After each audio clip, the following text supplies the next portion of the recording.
Hey guys, apologies, I'm in my car.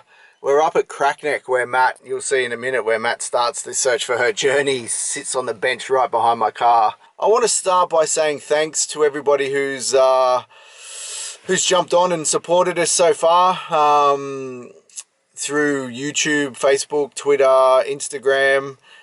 We're going to be loading up all of the episodes through all those mediums, but we're probably going to focus on YouTube. YouTube we can put on the full eps. It's a bit more relaxed with music licensing and all the rest of it, which we paid for the music licenses when we produced it, but we might stumble into some issues with Facebook and stuff like that. So if you ever get a little bit into a segment and it's muted, it's because of that. But it's been unreal. Everyone's jumped on and thinks it's going to be epic. And the reason that we got back into doing this, one, because I got the rights back, but two, we want to have a crack at making Series 4. Brody and I came up with a concept for Series 4, which we were talking to ESPN when we were in negotiations to do a 4 series. And it is a cracker. Like, it's an absolute pisser of an idea. And the good thing was, it sort of goes back to the Series 2 format, but it's not... it's very condensed. It's challenges within a confined... it's hard to tell everybody what it is without giving too much away, but it'll be a pisser. The good thing with Series 4 is it wasn't relying on Matt Murphy, and now that he's in Bright, that works out good. So we can film it all. It's not anyone having to give a massive commitment time-wise. It all happens over a 2-week period, and it's an elimination thing, so only the best will last the 2 weeks. But so we are hoping that we can film a Series 4, Search for Hurt, but it'll all depend on how the traction goes with everything that we release over the next sort of 6 months, with the initial 3 episodes. So if we get quite a good following and we can gain the interest of some corporate sponsors that want to help us fund Series 4, we will aim to launch that and have it as a full online series versus having it locked away with ESPN and Foxtel. So that'll be cool, but the market will tell us whether it's going to happen or not. So if you guys love it, make sure you share it, because for advertisers, it's all about, reach and eyeballs. So the more people we got interested in what we're doing, the better chance we are of getting Series 4 happening. Anyway, back to what we're here for. We're going to drop Series 1, Episode 1. The first couple of episodes are very Matt and Elyse focused or centric, which for me, they're probably not my favorite episodes. So if you are in the same view as me, stick with it, because it does get pretty freaking good pretty quickly. But obviously we had to establish who Matt was and the unique situation with him and Elyse getting hitched so quickly after meeting and having to basically escape the Central Coast and taking off. So it's still, people gave us awesome feedback on it, but for me, it does get better as the series goes on. So but enjoy it. It was groundbreaking TV in its time. No one had ever done like a info documentary or reality doco in the same, and I don't think there's been a couple of ones that have come close, but nothing quite like what we did. So hope you enjoy it. I'll come back in at the end and have a chat about that and what we're leading into for episode 2. Enjoy episode 1, series 1, Search for Hurt. Ever since I was a kid, I've been really active. I wasn't really diagnosed with ADD, but I definitely had something going on. Running was something I really enjoyed doing, and over time, it was something I became quite good at. In high school, I started running cross country, and it wasn't long before I won a couple of national titles. Triathlon was just getting popular, and it looked more exciting than just running, so I thought, why not give it a go? I ended up Australia's under-23 national champion and represented the green and gold 3 times at World Championship level. I even made the top 15 in the world one year and raced in a professional team in Europe. But not long after my first pro win, all those miles of training and competing had done some serious damage to my legs. My pro career was over before it had really begun. I was absolutely devastated. Now what? I became a personal trainer, but there was something inside of me that needed feeding, an irresistible urge to compete again. So I started searching for something to fill the void. Mountain biking maybe, Xterra. Well, so it happens, I finished up 14th at the Xterra World Championships. But the thought of training and competing for just one sport wasn't enough. What if I could compete in a range of different events to see how they stack up against each other and find out which one hurts the most? I've identified 12 events on the east coast of Australia during a 16-week period that will be perfect for the challenge. I'm going to rope in some of Australia's best athletes and coaches to help me. We'll train with them to get their tips and thoughts on pushing themselves to the limit. What is the human body capable of? And how much can it endure? I'm Matt Murphy. Let's go search for Hurt.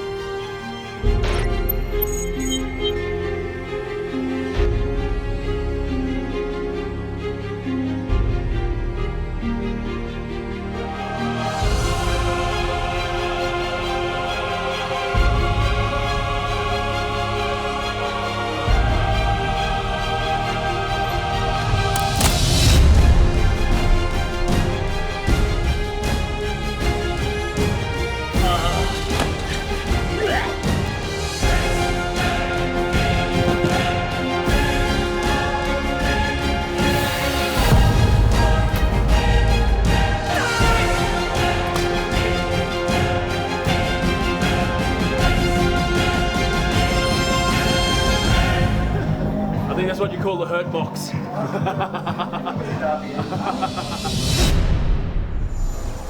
So, just as Matt thought he had it all figured out, someone came along that turned his world upside down. And her name was Elyse.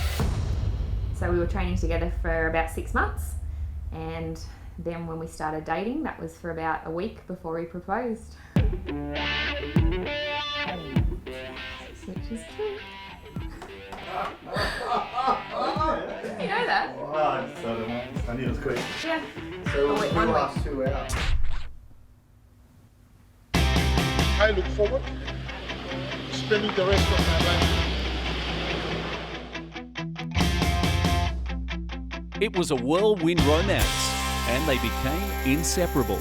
Everyone, I guess, says, don't they? They said, far around it. It was a bit quick, wasn't it? It was. Who does that? You see it in the movies, but like my own mate's just gone out and met a girl and 5 weeks later he's married like that. It just doesn't happen, does it? And I'm like, well, yeah, I guess it was. So Matt brings me and asks for a meeting, and when he comes over, introduces me to his new wife. And I was like, I'd only seen him a couple of months before and he wasn't married, so I'm like, man, you've had a couple of busy months, mate. It was a great match. Apart from being drop-dead gorgeous, Elyse has a degree and practices in Chinese medicine. So, when we were in Vanuatu, Matt started telling me about his Search for Hurt dream. Baby, it's been a great day. Hello. And to me it sounded exciting, but I didn't quite know how it was all going to work. I hadn't really done any sort of training for a few months, and Adam suggested that there was an obstacle race on the weekend called the Stampede. So it was time to show Elyse what the Search for Hurt was all about. Starting with a 6-kilometre obstacle race just north of Sydney on the Central Coast, called the Valley Stampede. An obstacle race is just like a fun run, but it's a ton more fun. You get to go through mud, through all sorts of military-inspired obstacles, over really hilly cross-country style courses, and yeah, I just absolutely love it. Can't wait.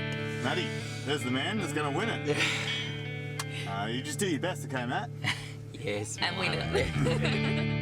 What he's going to be a fabulous day of getting muddy, wet, down and dirty.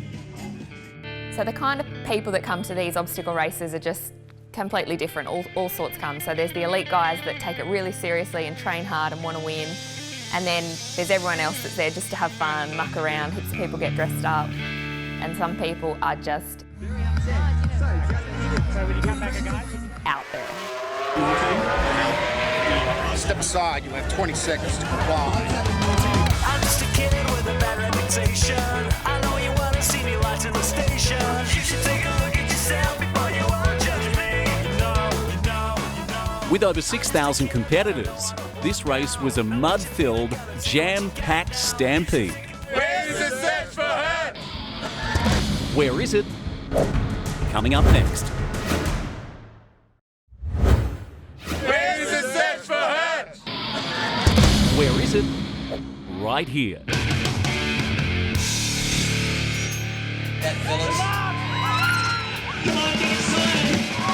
3, 2, 1.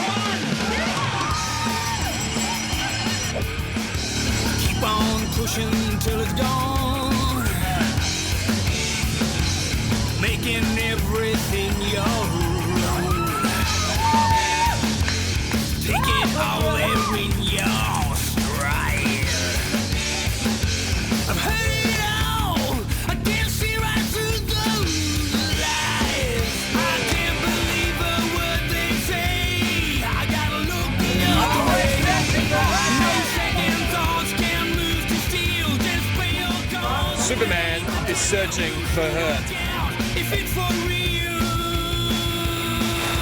Definitely hurt. A bit more than I thought it was going to. So if it hurts so much, we ask why are so many people attracted to these kind of events? The ice. There was one bit where we had to go through water and it was filled with ice. And talk about blue balls, I tell you, when you got out, it was frozen. The water side.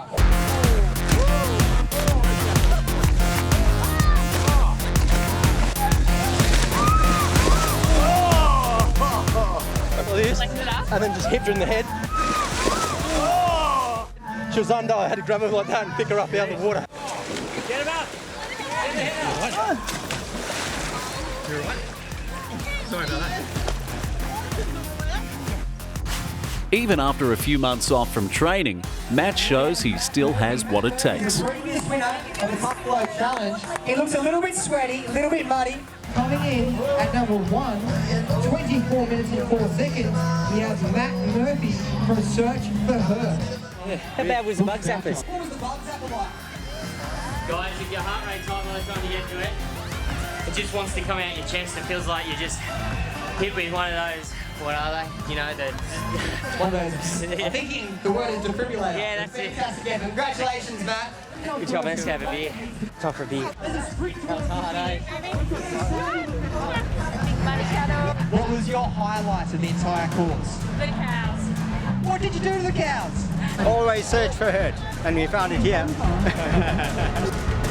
So I had heaps of fun with Search for Hurt at the Stampede, and then I finally felt like I could envision where it was going and I could understand what Matt was going on about with all this Search for Hurt stuff. So yeah, I'm not an athlete like Matt. I'm definitely just going to be trying a few other things, but I love fitness, so yeah, I'm in. With Elyse sold on Search for Hurt, it was time to set off on their adventure. But it's not going to start in Australia. We kind of only hung around for 4 or 5 days, didn't we? So it wasn't... We didn't get a honeymoon. Matt still owed Elyse a honeymoon. So Matt and Elyse leave a hot Aussie summer and settle in to a Rocky Mountain winter in Wyoming, USA. People often ask why Wyoming. Oh, yeah. It's got the best snow in the world. I've lived there for 2 years when I was younger to train with Barb Lindquist for the Olympics for triathlon. Also, our honeymoon. What's your boy's hourly rate? 20? 10? 20. 20. That's a holiday. Christmas tree, skis. So even though it was a honeymoon, Matt had to make sure he kept training and, you know, kept working on his fitness. With the benefits of training in altitude, also comes the challenges of adverse weather conditions. This is the amount of snow that we got last night.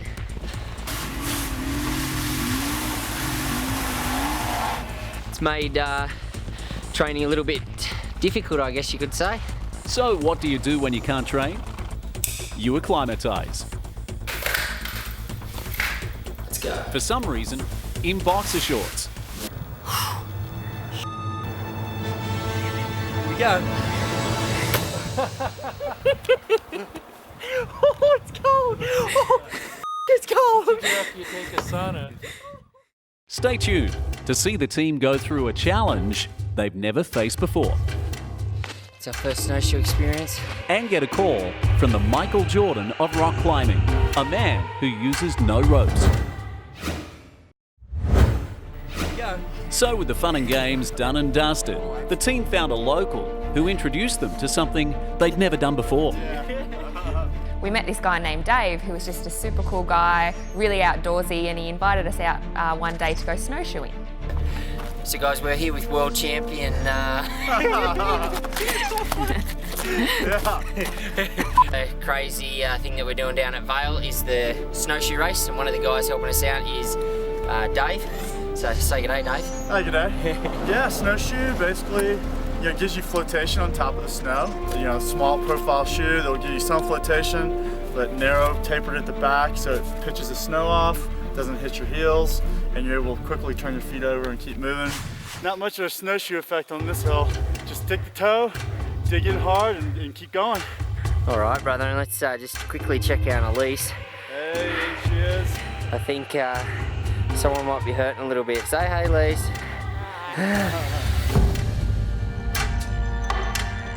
So, it's our first snowshoe experience after hanging out with Dave and giving us some advice.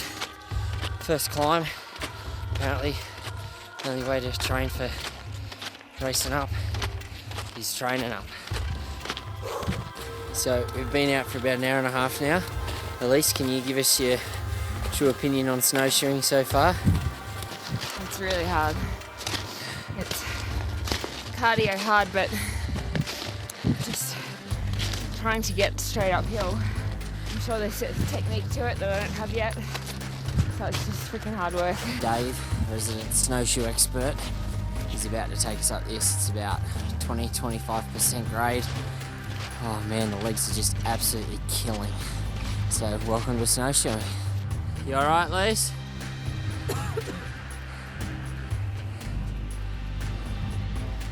Got it. Training on the snow or any of the sports that these guys do up in the mountains is just completely in a different realm from anything that I've ever done, whether it's cross-country skiing, ski mountaineering, or in this case, snowshoeing.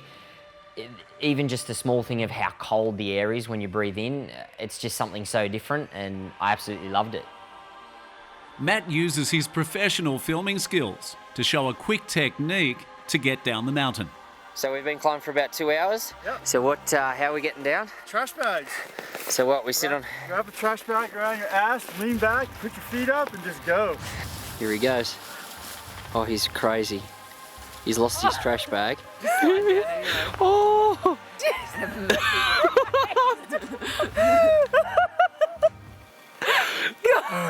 God!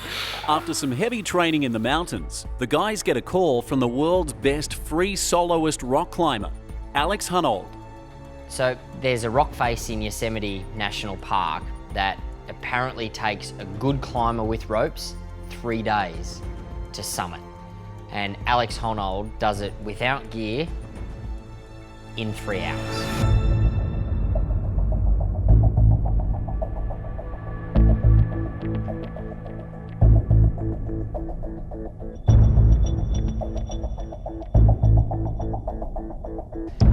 He's regarded as the world's best free soloist. So he climbs these rocks with no rope, no harness. One slip, show's over.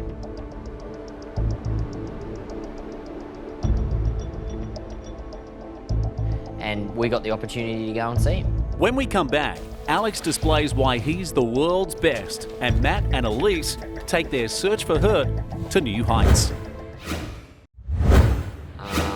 Yeah, we're just about to go and see Alex Honnold, regarded as the world's best free climber. So let's go see how much this hurts, huh? Matt and Elyse drive 800 miles from Wyoming to to Bishop, California, to take Matt's training to new heights. We could drive all night, put our hands on the wheel, turn the engine home, and take a ride we can feel to a little old town where we'll be freedom bound, and it was made for you and me. The team take the opportunity over breakfast to get an insight into Alex and his training.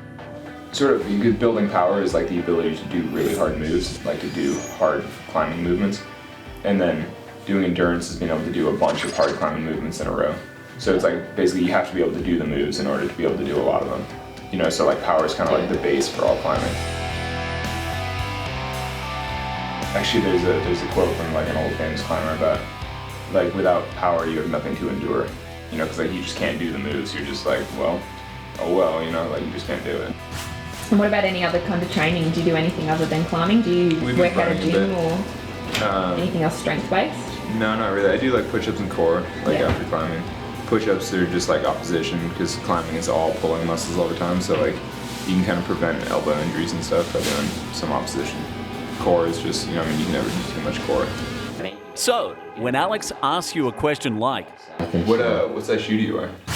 It means breakfast is over and it's time to go climbing. So, Alex Honnold is regarded as one of the world's best free climbers, and what you're about to see, yeah, it's pretty awesome. And then the stuff on the right side, I mean, I don't know if you can tell the scope, but that's probably like 35 feet tall. It's like some big boulder problems, you know? Welcome to Bishop. Mother Nature's playground for climbers. But so, that's like what makes Bishop so special though, is that the boulders are like gigantic. Yeah, far out. Yeah. That's cool. Yeah, but so where we're going actually, the boulders are even bigger. But, or they're like that size. Yeah. But, well, you'll see.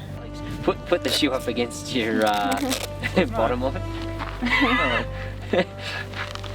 Some of them, like those things, are really downturned, so your foot like arcs in it. So these are like my blown out warm-up ones, you know? So it's time to get started. But first, Alex shares an encouraging story of his buddy's mishaps at Bishop. Yesterday, some friends of ours told us that 2 of their friends broke their ankles on this problem. So it's like kind of intimidating. But it's all just part of the game. So we're staring up at this boulder that 2 of Alex's friends fell off and broke their ankles. Thanks, Alex, good to know, especially with Matt being so scared of heights. I'm not scared of heights. It's time for Alex to show the team just how difficult bouldering is and why everything is referred to as a problem. Some of these cracks that Alex were like, you know, put your hand here, put your hand there, they're like, I can't even hold myself there. They're smaller than, they're half the size of your pinky nail, and you can't even get a finger hold. Like, he's explaining it as this big thing to hold on to, and it's like climbing up a painted wall. Oh, there's another hold right above it. I suddenly have new life for this problem. Very exciting. Like, I don't even know if this is the way to do it, but it just seems like it has some promise, maybe. Yeah. Come on.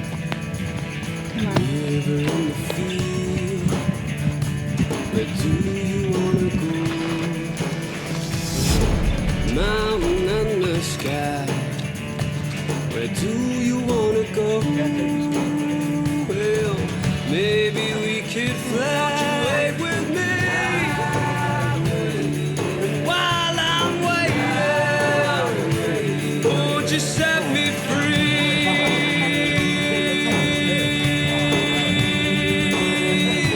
Go on and set me free.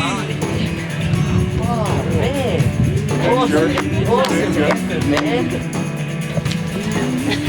Is that good, huh? Yeah, I tried like pretty hard. So even just watching Alex then, I was so absolutely petrified. It's like 30 foot, I guess. Oh, it was so scary just watching. Do something like that. Is that pretty cool? Yeah, I'm psyched. Makes it worthwhile coming out for the day, Yeah. eh? You know? But that's like, the tall problems are like worth more in a way, you know, because you really get like excited about them. Alex has shown the guys what to do. Now it's their turn to have a go. Hi ho, hi ho, next boulder we go. But first, it's time to establish some rules. Rule number 1, learn how to fall. You ready? Yeah, I'm ready.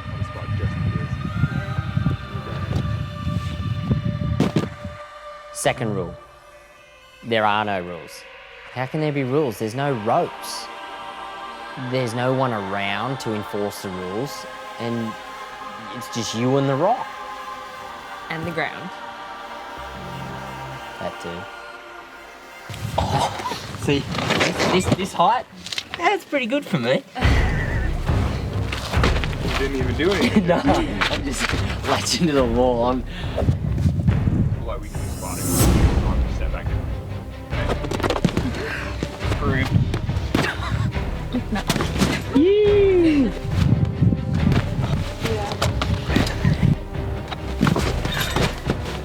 Oh, sugar. Well, I've been doing it a long time. Yeah, you know? but like I've practiced. It's so yeah. Wow. I've tried a lot of things, but that's like really, really hard.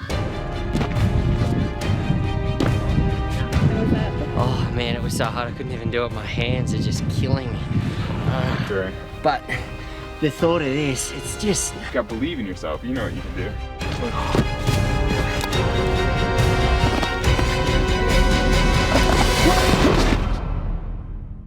So that last one that I was trying, it's amazing because although they've got these pads, the pads that were on the bottom were like covering smaller boulders. So you just think, if I lose that tiny little handhold, you drop down and you know there's a little bit of foam, but you're falling straight onto rock.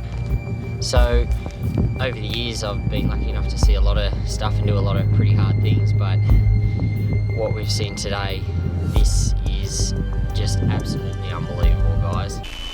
So what did you do to yourself, Elyse?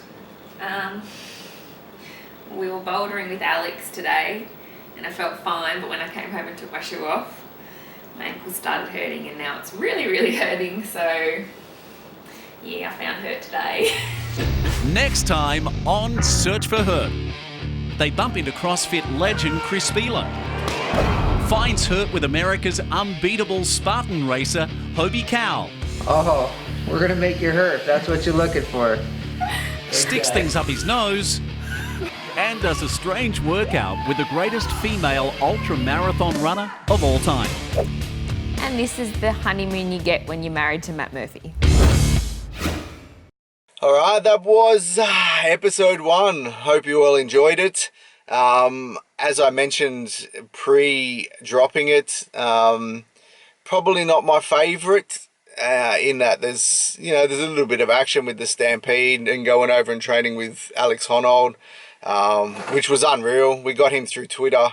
We're watching 60 Minutes and there was a big thing about him way before the Netflix series Free Solo come out. Anyway, and we just looked him up on socials, found him on Twitter, dropped him a direct message saying that Matt and Elyse were going to be in their neighbourhood. Could we catch up? And that's what happened. So obviously climbing wasn't Matt's strong suit. I think Elyse smoked him on that one through the whole day. So, but the big thing to point out was Matt and Elyse were filming all their own stuff over there. So you could tell a little bit with the audio was a bit suspect in some points because I think they were just using the camera audio or the camera mic. So big kudos to them. They shot everything and then just basically brought it back for Milo to try to work something out of. So the fact that we can get a couple of episodes with them in the US is pretty cool because we didn't have any film guys following them around. It was all self-film. So but anyway, that was episode 1. Episode 2 will drop next week. We may even try to drop them a little bit quicker because we worked out we've got about 30 to 40 episodes to get out, let alone all the other bits and pieces that we've found that didn't ever make it to air. So we've got content for Africa.